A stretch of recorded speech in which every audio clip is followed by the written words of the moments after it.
Delphine Jubilard a disparu dans la nuit du 15 au 16 décembre 2020 à Cagnac-les-Mines, dans le Tarn, mais les enquêteurs restent dans le flou. Un témoignage, reçu au mois de septembre dernier, a cependant apporté son lot d'indices. Il s'agit des propos dévoilés par Marco, un Corse de 36 ans au lourd passé judiciaire, voisin de Cédric Jubilard en quartier d'isolement.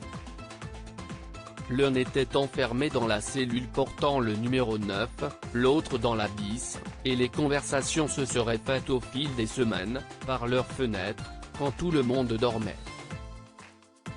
J'ai commencé à parler avec Cédric de plus en plus, confie Marco, comme le rapporte le journal Le Parisien. Il a fini par me faire confiance parce que je l'ai défendu devant tout le monde. Les autres détenus l'insultaient ou se moquaient de lui. J'ai fini par prendre la parole et leur dire de se calmer. On apprend notamment que Cédric Jubilard aurait avoué avoir tué son épouse, Delphine, et qu'il préméditait son acte depuis un certain temps. L'artisan plaquiste aurait pété les plombs alors que sa compagne le rejoignait dans leur chambre pour récupérer son chargeur de portable. Il se dit être le plus grand cocu de France. Il aurait d'abord vu un message de l'amant de sa femme avec qui elle textotait, ajoute Marco.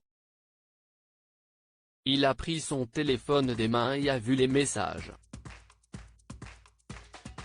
Si est ça qui l'a fait vriller. Il se dit être le plus grand cocu de France. Il m'a dit qu'il savait où l'enterrer avant les faits. Il m'a expliqué avoir suivi sa femme en la géolocalisant, avoir tenté de pirater son téléphone sans succès. Il savait ce qui allait se passer. Il attendait le moment propice pour s'en débarrasser. L'arme du crime, qui n'a toujours pas été retrouvée, serait un couteau. Quant au corps de Delphine Jubilard, il serait enterré dans un endroit qui a déjà brûlé, une ferme située non loin du domicile conjugal à Cagnac-les-Mines.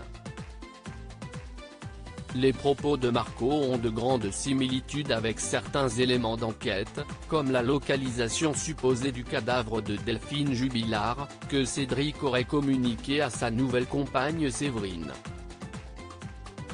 Le détenu assure d'ailleurs qu'il n'a rien à gagner en dévoilant de telles informations. Il devrait être libéré de façon imminente et n'aurait guère besoin de bénéficier d'une réduction de temps carcéral. Il voudrait simplement que la justice apporte des réponses aux enfants du couple. Cédric Jubilard reste présumé innocent des faits qui lui sont reprochés jusqu'au jugement définitif de cette affaire.